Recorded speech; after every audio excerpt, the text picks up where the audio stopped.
எல்லாருக்கும் வணக்கம். தினம் ஒரு திருக்குறள் என்ற இந்த பதிவில் நம்ம அறத்துப்பால் என்ற தொகுப்பிலிருந்து கடவுள் வாழ்த்து பாடலில் 8வது குறள் பற்றி பார்க்கலாம். இதோட அறம் பாயிரம், அதிகாரம் 1, குறள் 8. இந்த குறள் மற்றும் இதோட விளக்கம் என்னன்னு பார்க்கலாம். அறவாழி அந்தணன் தாழ் சேர்ந்தார் கல்லால் பிற ஆழி நீந்தல் அரிது.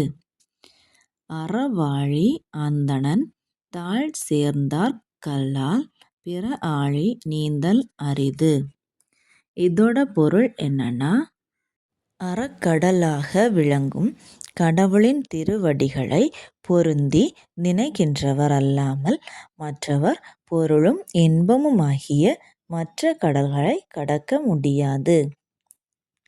அதாவது அறக்கடலாக விளங்கக்கூடிய கடவுளின் திருவடிகளை நினைத்து கடவுளையே பற்றி கொண்டிருக்கிறவங்கள தவிர மற்றவங்களால் பிறவி பெருங்கடலாகிய பிறப்பு இறப்பு இன்பம் துன்பம் போன்ற மற்ற கடல்களை கடக்க முடியாது என்பது இதோட பொருள்.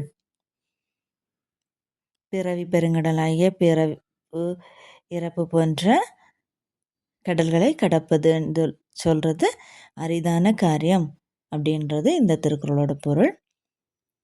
இந்த குறள் அப்புறம் உங்களுக்கு இதோட விளக்கம் புரிஞ்சிருக்கும்னு நினைக்கிறேன். இந்த வீடியோ உங்களுக்கு பிடிச்சிருந்தா லைக் பண்ணுங்கள். இது போன்ற இன்னும் பல திருக்குறளும் அதோட விளக்கங்களும் தெரிந்து கொள்ள இந்த சேனலை சப்ஸ்கிரைப் பண்ணி வச்சுக்கோங்க. அப்புறம் ஏதாவது கருத்துக்கள் உண்டுன்னா கமெண்ட் பண்ணுங்கள், நான் உங்களுக்கு பதில் சொல்கிறேன். தொடர்ந்து வீடியோ பாருங்கள். தேங்க்யூ.